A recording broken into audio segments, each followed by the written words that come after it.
बिस्मिल्लाहिर्रहमानिर्रहीम। अस्सलामु अलैकुम स्टूडेंट्स। उम्मीद करता हूँ कि आप सब लोग खैरियत से होंगे और खुश होंगे। तो बच्चों, class 12th English 2025 first annual exam, तो इंग्लिश के MCQs लेकर मैं हाज़िर हूँ। तो पहला MCQ है बच्चों हमारे पास, his silence was more eloquent than his word. तो अब जो एलोक्वेंट है इसका मतलब क्या है? ठीक है, एलोक्वेंट का मतलब होता है बच्चों के बेहतरीन अंदाज में अपनी बात कहना।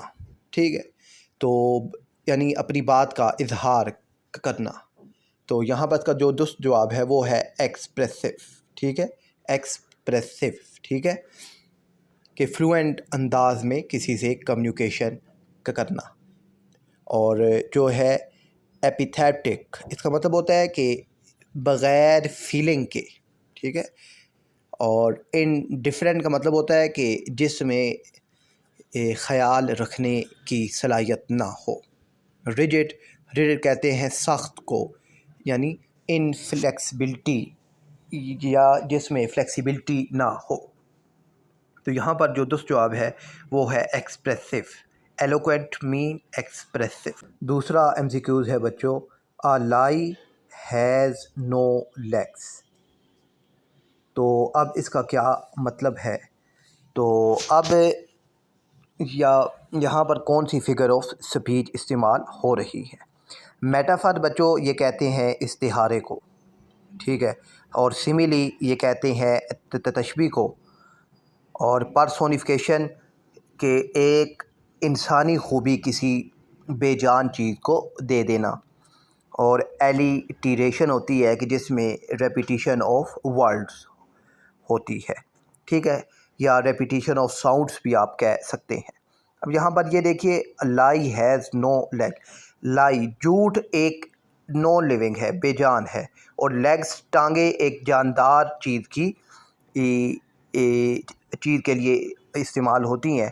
तो अब यहाँ पर जो दुरुस्त ऑप्शन है वो है पर्सोनिफिकेशन, के एक इंसानी खूबी बेजान चीज़ को दी जा रही है। थर्ड है बच्चों, करेक्ट स्पेलिंग बताने हैं एमिनेंट के। तो इसके करेक्ट स्पेलिंग होते हैं बच्चों IMMINENT, एमिनेंट। इसका मतलब होता है कि बहुत जल्द होने वाली चीज़। ठीक है ना, यानी कोई वाक़या है तो वो अब जल्द होने वाला है। ठीक है, या बोलते हैं हम लोग कि अब इसकी शादी जल्द होने वाली है। एमिनेंट, जल्द होने वाली चीज़। इसकी स्पेलिंग है IMMIENT। फोर्थ MCQ है बच्चों, his friends criticised Umair for his promotion. ठीक है, उमैर के दोस्तों ने उसकी प्रमोशन पर उसे क्रिटिसाइज़ किया, यानी उस पर तनकीद की। तो अंडरलाइन वर्ड जो हिज है वो एग्जाम्पल है। तो इसका जवाब है बच्चों एनाफोरिक रेफरेंस। अब एनाफोरिक रेफरेंस वो रेफरेंस होता है कि जिसमें किसी लफ्ज़ या जुमला जो पहले हो गुज़र चुका है उसकी तरफ इशारा किया जाए। ठीक है, यहाँ पर उमैर और हिज जो है इनका आपस में इशारा है। ठीक है, तो दूसरा बच्चों कैटाफोरिक रेफरेंस। ये वो रेफरेंस होता है कि अब जिस तरह एनाफोरिक में पिछले लफ्ज़ या जुमले की तरफ इशारा किया जाता है, तो कैटाफोरिक में अगले जुमले या लफ्ज़ की तरफ इशारा किया जाता है। एंडोफोरिक और एक्सोफोरिक, इनमें जर्नल रेफरेंस हमारे पास होते हैं। फिफ्थ MCQ है बच्चों, all were clapping in the hall, the underline word is.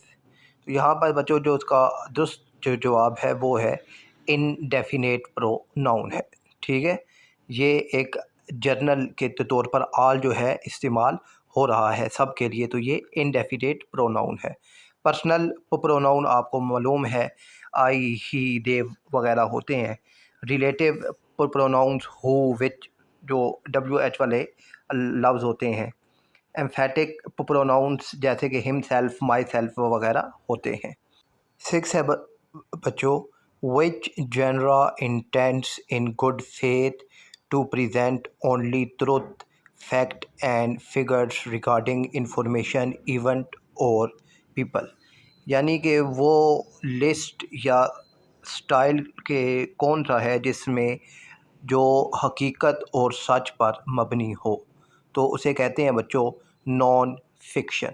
उसे नॉन फिक्शन के कहते हैं जो रियल इवेंट्स या बायोग्राफी वगैरह होती है। ठीक है। पोइट्री, ये शायरी, ये आपको पता है ये ख़याली होती है, क्रिएटिव होती है। फिर फिक्शन जिसमें इमेजिनरी ख़याली कहानियाँ होती हैं। वन एक्ट प्ले जिसमें ड्रामेटिक राइटिंग होती है, यानी ड्रामा वगैरह लिखा जाता है। 7th MCQ है बच्चों, विच सेंटेंस कंटेन्स एन ऑप्शन। तो यहाँ पर जो ऑप्शन है वो यानी जो ज़ाती राय है, वो जुमला है बच्चों, it is a beautiful day. ये एक खूबसूरत दिन है, ये एक ज़ाती राय है, ऑप्शनल है। ठीक है, तो यही इसका दुरुस्त जवाब है। 8th है बच्चों, he thanks me for what I dash for him, choose the correct option.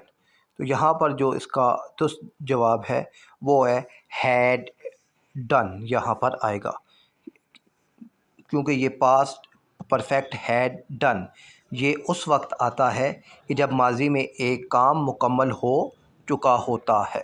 ठीक है। 9th है बच्चों, विच sentence contains adverb of degree. तो एडवर्ब ऑफ डिग्री ये उस वक्त शो होता है जब मिकदार या किसी की दर्जा बंदी की जाती है। ठीक है। The food is almost ready. ठीक है, आलमोस्ट यहाँ पर जो है ये एडवर्ब ऑफ डिग्री के तौर पर इस्तेमाल हो रहा है। वेल रिटन ये एडवर्ब ऑफ मैनर है। टोल्ड ट्वाइस ये एडवर्ब ऑफ फ्रीक्वेंसी होता है। और लुक्ड अप ये फ्रेजल वर्ब होता है हमारे पास। ठीक है, यहाँ पर जो दुरुस्त जवाब है वो है the food is almost ready. Almost adverb of degree है। 10th है बच्चों, walking on the grass is forbidden, के घास पर चलना मना है। तो अब यहाँ पर ये जो जुमला है इसमें जो वॉकिंग है, ये वॉकिंग यहाँ पर नाउन के तौर पर इस्तेमाल हो रहा है।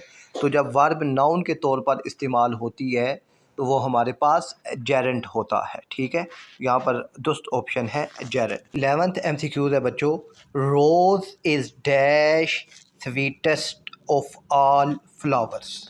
तो यहाँ पर अब क्या आएगा, ठीक है, कौन सा आर्टिकल है। तो यहाँ पर ना अब देखें स्वीट, स्वीटर और स्वीटेस्ट। अब स्वीटेस्ट ये जो है ये सुपरलेटिव डिग्री है। तो जब भी सुपरलेटिव डिग्री इस्तेमाल होती है तो उससे पहले दी का इस्तेमाल होता है। तो यहाँ पर जो ऑप्शन है वो है THE, दी का इस्तेमाल होगा। ठीक है ना, जब कोई चीज़ सबसे ज़्यादा नुमायाँ की जाती है तो दी का इस्तेमाल किया जाता है। 12th है बच्चों, mister Ali the principle of the college chair the meeting. तो अंडरलाइन वर्ड क्या है। यहाँ पर बच्चों जो दूसरा ऑप्शन है वो है ए पॉजिटिव फ्रेज है। 13 है MCQ बच्चों हमारे पास, identify the sentence which illustrate the correct use of emphatic pronoun. Emphatic pronouns उस वक्त इस्तेमाल होता है बच्चों जब किसी काम पर या किसी चीज़ पर ज़ोर दिया जाता है। तो यहाँ पर जो दुरुस्त ऑप्शन है वो है I myself made it. 14 MCQ है बच्चों, living in such condition dash be difficult, select modal verb of obligation. यहाँ पर जो मॉडल वर्ब इस्तेमाल होगा वो है ऑट टू। ठीक है, ऑट टू, ठीक है, इखलाकी ज़िम्मेदारी के तौर पर इस्तेमाल किया जाता है। 15 MCQ है बच्चों, there was heavy traffic in the vicinity so I use GPS, the sentence is. तो यहाँ पर ये जो सेंटेंस है बच्चों ये कंपाउंड सेंटेंस है हमारे पास। ठीक है, और 16 है बच्चों हमारे पास, a struggle between opposing force that is revealed through a character through or thoughts or action is। तो यहाँ पर ये हमारे पास होता है कॉन्फ्लिक्ट होता है, ठीक है, जिसमें हमारे पास स्ट्रगल होती है, ठीक है, बिटवीन ओपोजिंग फोर्स यानी गुड और बैड के दरमियान, यानी जो हमारे पास होता है विलन और हीरो। और 17 है, if you study hard you will succeed the underline part is. ठीक है, तो जो अंडरलाइन जो पार्ट है ये है हमारे पास मेन क्लोज है, ठीक है, तुम कामयाब हो जाओगे, ठीक है, ठीक है ना। If you study hard you will succeed, अगर तुम मेहनत करोगे तो ये आपके पास मेन क्लोज है। और 18 है बच्चों, identify the sentence with correct order of adjective. तो यहाँ पर जो है an amazing little old cup, ठीक है, यहाँ पर जो ये जुमला आपका दुरुस्त है। और फिर बच्चों 19 है, which one of the following sentences exemplifies future perfect tense. तो यहाँ पर है I will have written my exercise, तो यहाँ पर ये आपके पास इसका दुरुस्त जवाब है। और 20 है, he is very good dash playing tennis, select correct proposition. He is very good dash playing tennis, select correct proposition. तो यहाँ पर जो दुरुस्त है वो आता है एट, ठीक है, यहाँ पर ना गुड एट ये स्किल या एक्टिविटी के तौर पर इस्तेमाल किया जाता है, ठीक है। और मुझे उम्मीद है कि बच्चों ये MCQs आपको समझ आ गए होंगे। अपना ख्याल रखिएगा। अल्लाह हाफ़िज़।